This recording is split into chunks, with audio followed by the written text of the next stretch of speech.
तुम्ही इथे बघू शकता आपण बनवत आहोत मॅटची रांगोळी, जी की स्वस्तिकची. मी हा फेविकॉल वापरते आणि त्याच्यानंतर आपण स्टार्ट करूया. मी बॅनर आधी कापून घेतलं होतं आणि तिच्यावरती मी आखून घेतलं होतं स्वस्तिक कसं तयार करायचं ते. त्याच्यानंतर मी त्या स्वस्तिकवर ग्लू लावून त्याच्यावरती रेड कलरचं जे आहे फेदर उलन घेऊन त्याच्यावरती चिपकून घेते आणि आपल्याला चिपकवल्या परत त्याच्यावरती प्रेस करावं लागतं. त्याच्यानंतर मी ऑरेंज कलरचं घेते फेदर उलन ग्लू लावून आणि पूर्ण बॉर्डरला आपल्याला फेदर उलन घ्यायचं आहे या स्वस्तिकच्या.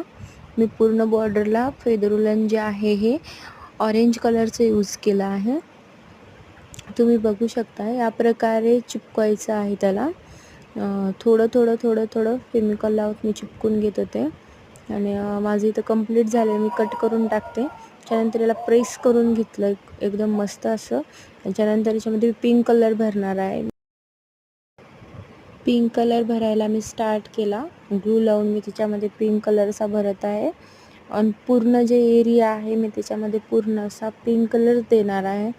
तर मी पिंक कलरचंच बॅकग्राऊंड बनवत त्याचं पूर्ण, कारण ते उठून दिसेल ते पिंक कलरनेच.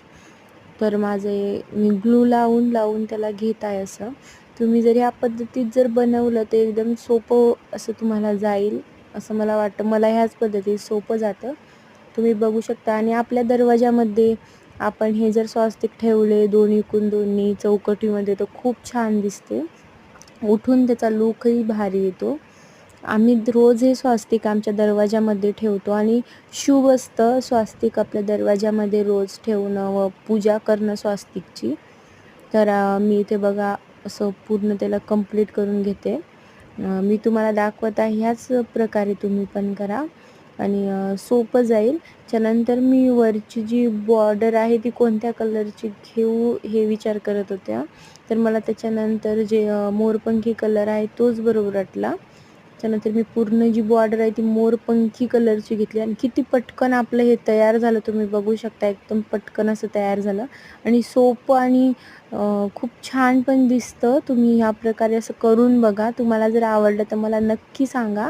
आणि माझ्या चॅनलवर असे खूप सारे मी तयार करून ठेवलेले आहेत. त्यानंतर सेम आपण असंच जे आपलं दुसरं आहे ते पण तयार करून घेऊ. त्यानंतर माझं हे कंप्लीट होत आहे. झालं माझं थोडंच राहिलं.